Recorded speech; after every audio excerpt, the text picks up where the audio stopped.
मेहनतीमधून ही जी टेंबे स्वामींची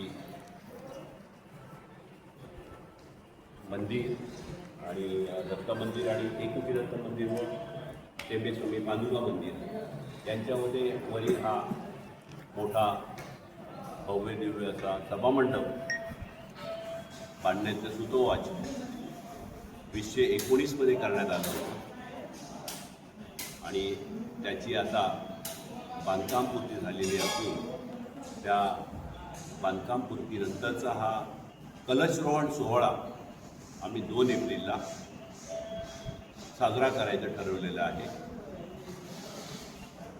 कलश त्याची पूर्ण मिरवणूक सावंतवाडी शहरातून 30 मार्च रोजी काढण्यात येणार आहे आणि 31 मार्च, 1 एप्रिल आणि 2 एप्रिल असा हा उत्सव आमच्या कमिटीमार्फत साजरा करण्यात येणार आहे. पूर्ण असं जो इतिहास आहे टेंबे स्वामींनी स्थापित शके 1838 1916 साली हे दोन्ही मंदिरं बांधण्यात आलेली असून त्याची पूर्ण अशी टेंबे स्वामींचे शिष्य होते नारोपंत उकडवे त्यांनी हे बांधले. त्यांची बाजूला समाधी आहे आणि त्यांच्यानंतर सावंतवाडीतील या सबनीसवाड्यातील हे रहिवासी जे आहेत त्यांनी त्या रहिवासीचे पूर्ण मंदिराची देखभाल आणि आजपर्यंतची त्याची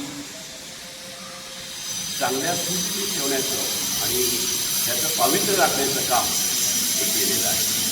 आणि अशोक नाईक बाबू कुलकर्णी हे आता सचिव आहेत. उमे हे आता इथे खजिनदार आहे. तिकडे विनायक पराडकर, लतिका सिंग, संदीप रावल, दीपक पटेकर, त्यानंतर इथे आमचे जे कमिटीचे जे सदस्य आहेत तळवडेकर, बबलू तळवडेकर, त्याच्यानंतर विली गोवेकर, जितू पंडित, अमेयाबाई, जगदीश मांजरेकर आणि घोगळे या लोकांनी ह्या वेळीने हे मंदिर बांधकाम करण्यासाठी पहिल्यापासून प्रयत्न केले.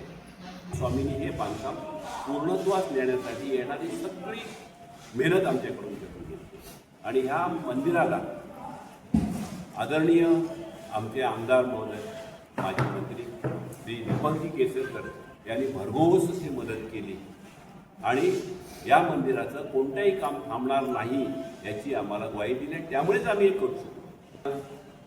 रघुवीर मंत्री उर्फ भाई मंत्री जे वेतोबाच्या इथून येतात, इथे येऊन आम्हाला मार्गदर्शन करतात, वेळोवेळी त्यांनी लागणारी भरघोस अशी मदत देखील आम्हाला वेळोवेळी केलेली आहे आणि हे काम पूर्णत्वास नेण्यासाठी जे काय आमच्या मागे उभे राहिले भाई मंत्री, त्यामुळे हे काम उभं राहिले. आमचे विलास सावंत आहेत आणि वाड्यातील सगळे नागरिक हे मंदिर कसं पूर्णत्वास येईल, कोणतेही अडथळे आले तरी त्याच्यावर मात करतील याच्यासाठी एकोप्याने राहून हे मंदिर पूर्णत्वास नेलेलं आहे. त्याच्यानंतर परत राजा नांगणे, जितू पंडित हे ज्यावेळी मंत्रालयात त्यांच्या कामानिमित्त जायचे त्यावेळी त्यांना तिथे स्वामींनी एक माणूस भेटून दिला की जेणेकरून आपल्या मंदिराच्या मागे भक्त निवास होईल अशी त्यांना एक छोटीशी माहिती मिळाली आणि त्यांनी केलेल्या प्रयत्नाला स्वामींनी यश देऊन स्वामींनी इथे भक्त निवास 4.5 कोटी निधी देऊन ते आता बांधकाम सुरू आहे. लवकर ते देखील बांधकाम पूर्णत्वास होणार आहे. त्यामुळे हे काम करताना हे फक्त एकच स्वामी नाही, स्वामींचे आदेश देतात, त्या आदेशाप्रमाणे आम्ही पुढे पुढे चालत असतो.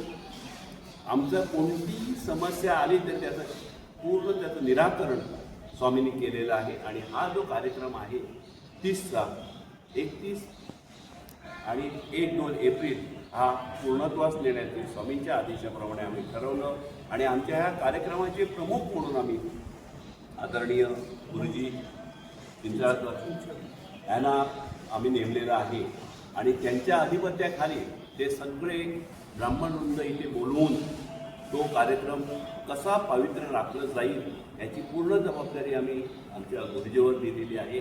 आसपासच्या शहरातील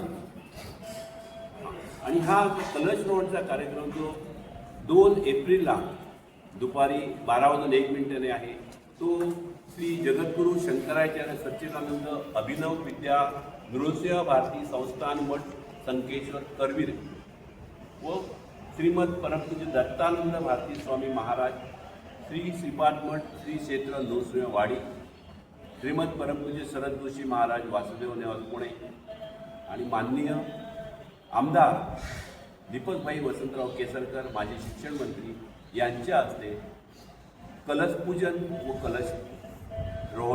कलशारोहण करण्यात येणार आहे.